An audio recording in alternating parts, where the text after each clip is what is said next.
Hi guys, welcome back, and I'm gonna get into the player ratings for Minnesota United 3, Montreal 2.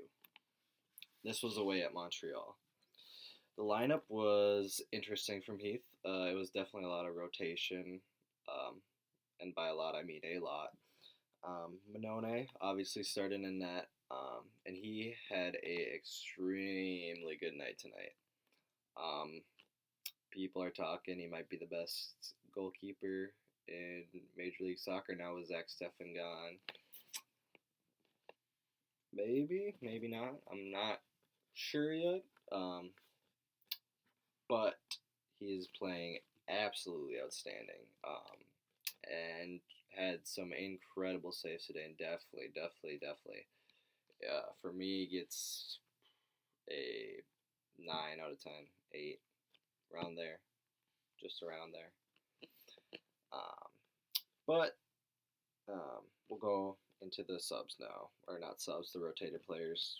Coleman came into the lineup and is definitely to blame for the first goal and gets absolutely done by Jackson.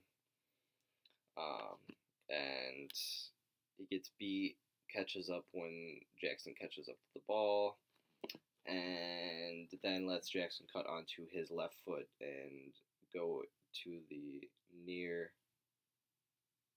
inside post and buries it. And there's no chance for Vito to save it because of how bad Coleman gets beaten. Um, Vito's got to cover that near post, and it was bad defending, especially to start out right in the beginning of the game. In the first minute, to give up a goal like that, it's really tough. But it happens.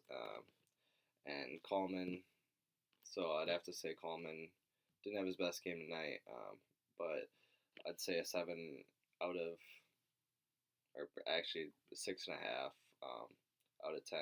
He didn't play very well, especially because of that first goal. But once the game got on, he got into it a bit more and played a little bit more of his game. But I don't know if I could give a defender much higher than that right now with that him and Boxy. The whole back line or set piece, the second goal we gave up, the set piece,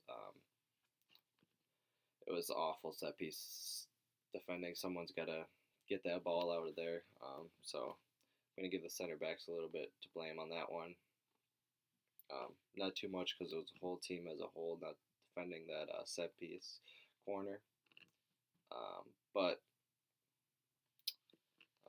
then Boxall played a lot better, like he has been, than played better than Coleman tonight. And I like how just it's unfortunate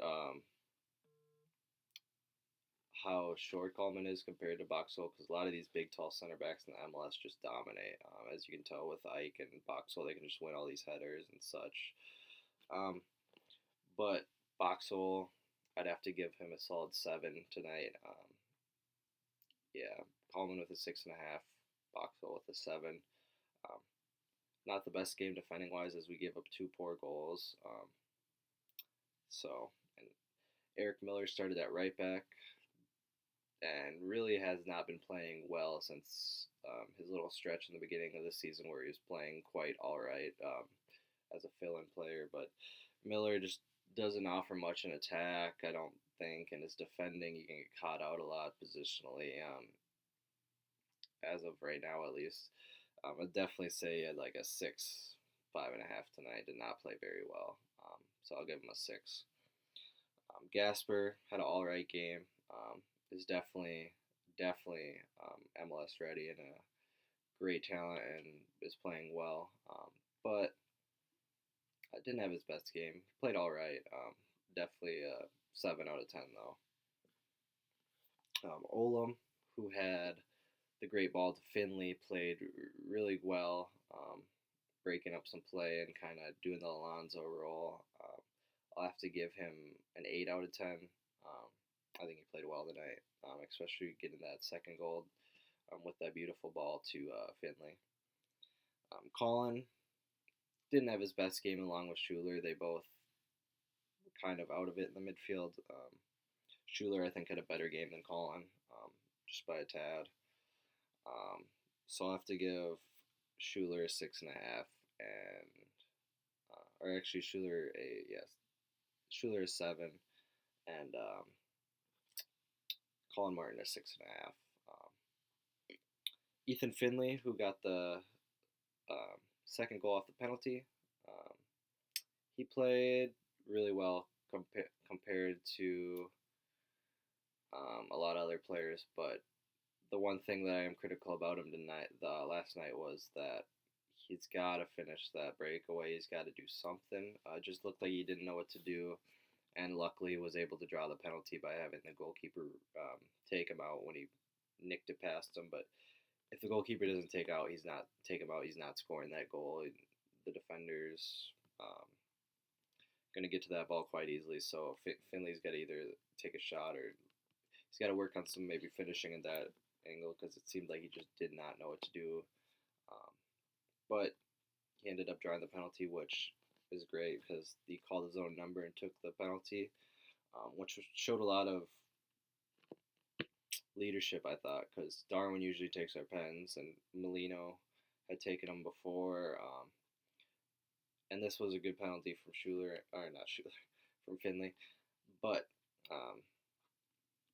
he played really well until he got, obviously he got subbed off, but from Miguel Ibarra. But he played really well, Finley, tonight, and I'll have to give him an 8 out of 10. Mason Toy with 2 goals, and my man of the match tonight for sure. He had some 2 great touches from a wonderful balls from Kevin Molino, who, yeah, they were just great touches and great finishes to bring the ball down and collect it right before getting a shot off before the defender could even get over. And he scored 2 tonight, Mason Toy, and he's definitely going to get 10 out of 10 for me. And I've been praising him since last year when we drafted him, and I saw a little bit of him. I was saying this guy needs to get some more game time, and this year he's definitely proving it with the goals and the assists he's been scoring recently in this really busy stretch. So I really hope he gets a start on maybe Wednesday or Saturday. That'd be nice, even though Angelo definitely will be coming back into the team. He was subbed on the 70th minute around there ish. But Toy had a really great game tonight, and now on to Kevin Molino, who um, also had an amazing game. He was dropping dimes, passing left and right. A couple of the balls he got to Toy were just incredible, and it was both of them who played very well. So I'm going to give Molino a 9 tonight. And if it wasn't for the amazing touches by Mason Toy to give him a little bit more, oomph above uh, Molino, Molino would have been my man of the match, because he had those balls were just, any striker would have loved them. I'm sure Angelo was sitting there like, man, I got to get some balls like that to me sometimes, because he complains a lot about his service. Sometimes I feel like on the pitch he'll be complaining about crosses and such, but it was beautiful balls from Molino, and definitely a 9 out of 10. And then we'll get into the subs. Hassani Dotson came on for Colin Martin, and Miguel Ibarra came on for Ethan Finley. Miguel played all right, and so did Hassani. I didn't think they had too much. They didn't get into the game too much. Miguel a bit more than Hassani. Hassani was struggling a bit. He was brought into the midfield role tonight. He'd been playing a lot of right back, and even though midfield is his better role, supposedly, Hassani played all right, and probably just a 5, 6 out of. I'd say a 6 out of 10. He didn't. Yeah, 6.5 out of 10 for Hassani. Just had to play some defense really at the end. He did a little bit in the midfield and stuff, but he was just helping break up play and such like that. Miguel was able to help bring the ball up and kind of keep the ball off of their team, and be able to keep us up the field and kind of give our defense a little bit of a rest at points in the second half. So it was nice, and he played well in that role. A couple opportunities he wished he probably could have got back, but I'd say definitely a 7 out of 10 solid performance from Miguel off the bench. And Rodriguez comes on at the end of the game, and does what he can. He didn't come on for too long, so I can't really give him a rating. But did what he had to do when he came on for the last little bit. Solid 15 minutes from him, 20 or whatever, um, if that. But I don't think he was on the pitch to give him a solid rating. Maybe like a 6 or 7 from a bench perspective. But um, other than that, like the team played really well as a whole, and it showed a lot of depth with our squad with that huge rotation is still coming out winning to a top team in the East. They had a lot of really good players, but what are you gonna say? We won again, and that's 3 in a row. So back up to fourth, I believe. So that's a home game in the playoffs. So that's huge, absolutely huge. So that's it for me, guys, and thanks for watching.